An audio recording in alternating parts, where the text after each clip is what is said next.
Press the bell icon on the YouTube app and never miss another update. नमस्कार दोस्तों, आपने देखा होगा कि पिछले 4 साल के अंदर मोदी जी जब से प्राइम मिनिस्टर बने हैं हमेशा विदेशों की यात्रा करते रहे हैं। या तो हमारे संबंध जो है विदेशों से अलग रीत से डेवलप करने का प्लानिंग कर रहे हैं। आपको बताऊं, जो 70 सालों में नहीं हो पाया है, मोदी जी ने लास्ट 4 सालों में इंडिया को देखने का नजरिया पूरी दुनिया का बदलना चालू किया है। क्या किया मोदी जी ने? जो हमारा शत्रु हुआ करता था उसको भी दोस्त बना के उसके साथ मिलके कैसे व्यापार कर सकते हैं, क्योंकि आज का जमाना वो नहीं है कि एक बार जो हमारा शत्रु है कायम का हमारा शत्रु रह सकता है। मोदी जी ने लास्ट 4 साल के अंदर दुनिया की अलग अलग कंट्रियों में इंडिया का जाके नाम रोशन किया है।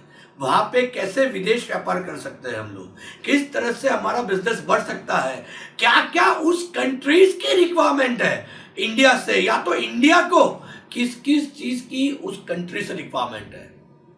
मोदी जी ने लास्ट 4 साल में सबसे ज्यादा अपनी विदेश नीति के ऊपर काम किया है। आज आप देख रहे हो कि चाइना का भी दौरा ले लो या यूएस का दौरा ले लो या रशिया का दौरा ले लो, क्या किया उन्होंने वहां पे जाके अपने साथ उद्योगपतियों को। हम लोग कहते हैं कि उद्योगपतियों को सिर्फ 10 गिने चुने उनके लिए काम करना, ऐसा नहीं है।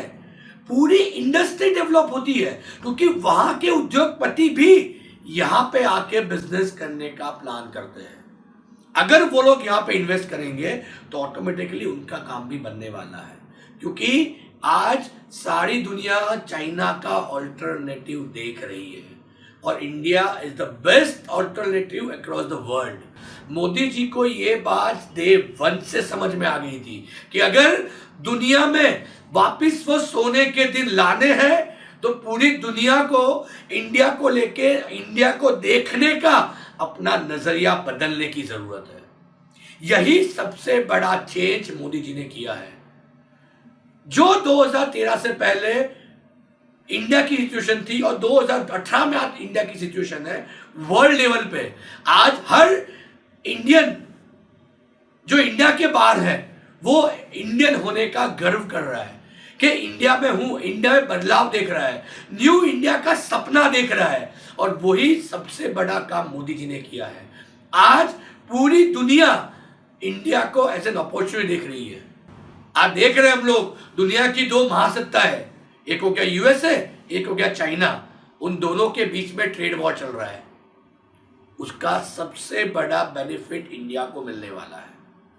हमें बचपन में वो स्टोरी बताई गई थी, वो 2 बिल्लियों वाली और बंदर वाली, वो रोटी की, जो 2 बिल्लियां झगड़ती रहती है और बंदर वो पूरी रोटी खा जाता है।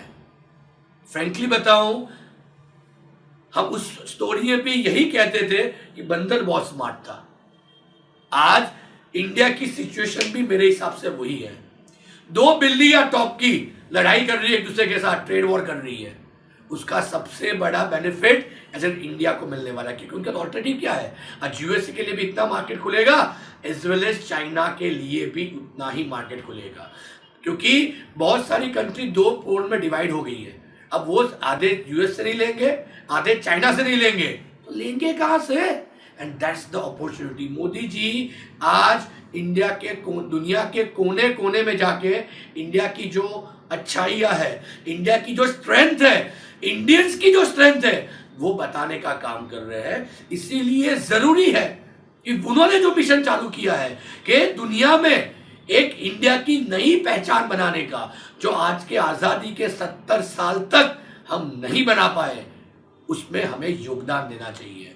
आज जस्ट सोचिए, गांधी जी ने 1942 में बताया था स्वदेश अपनाओ हिंद छोड़ो अंग्रेजों को, और सारे इंडियंस एक साथ जुड़ गए उस मिशन के अंदर, और with in 5 years of time 200 साल के अंग्रेजों के जो गुलामी थी उसको भगा दिया हमने। आज मोदी जी भी वही मिशन चला रहे न्यू इंडिया का, कि पूरी दुनिया के अंदर जाके इंडिया के नाम से इंडिया की जो स्ट्रेंथ बता रहे हैं। अगर सारे इंडियन मिलके उनके साथ एफर्ट भी लगाते हैं, मैं कहता हूं सिर्फ 1% एफर्ट लगाते हैं, जरूरी नहीं है ज्यादा लगाना, 1% एफर्ट भी लगाओगे तो 125 करोड़ प्रतिशत एफर्ट लगना है, और तभी जाके ये इंडिया बदलना है। क्योंकि जब तक हम लोग 1947 या 1850s या 1750s की बात करते रहेंगे तब तक भारत देश नहीं बदल पाएगा। भारत देश तभी बदल पाएगा कि जब हम लोग 2025, 2050 और 2100 साल की बात करेंगे, तभी जाके ये न्यू इंडिया बनना है, और यही अपॉर्चुनिटी हमारे पास है। तो ये अपॉर्चुनिटी को जानने की जरूरत है। दुनिया को कंकर करने का वापस टाइम आया हुआ है।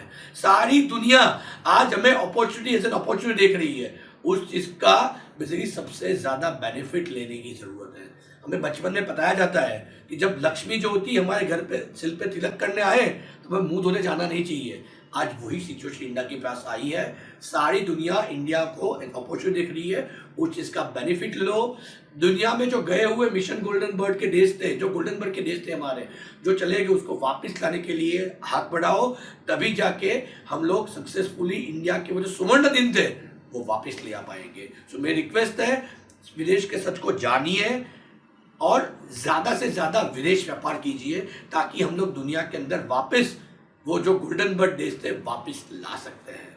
Thanks for watching this video. अगर आपको ये अच्छा लगा है तो प्लीज शेयर कीजिए, लाइक कीजिए, सब्सक्राइब कीजिए। हम लोग ऐसे ही बहुत सारी जानकारियां देते रहते हैं, जहां पे आपको एक्सपोर्ट के अंदर, इंटरनेशनल बिजनेस के अंदर, विदेश व्यापार के अंदर क्या क्या नीतियों से किस तरह से काम कर सकते हो, तो जानिए और प्लीज शेयर कीजिए। जय हिंद, जय भारत।